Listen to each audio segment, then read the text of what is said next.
สวัสดีเด้อพี่น้องมาฟังร้องฟังรำนะครับนะวันนี้ก็จะรำเรื่องคิดแห่งห้านจานแห่งไห้นะครับพี่น้องขอโทษหลายๆเด้อครับทำประมวลนะฝากคลิปนี้เด้อพี่น้อง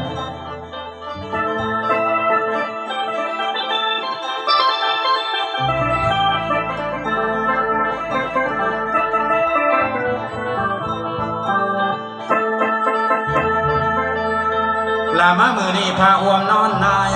ห้องอารามทองฝ่าแจงซองใบหนังสือมาทองธรรมบทอุดเอามาโนอุ่นพระไทยตัวของผมนอนอยู่ในวัดอันหนังสือกะบ่ได้มันลอยเรื่องกวนสมองพ่อปั่นฟองกวนหลบถูกงูลงมันทวนโคน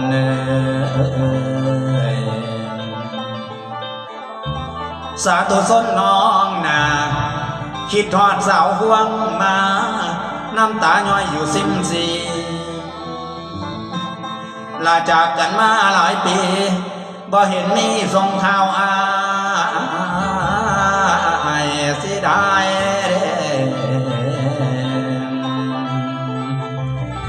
แม่บักตำคำใน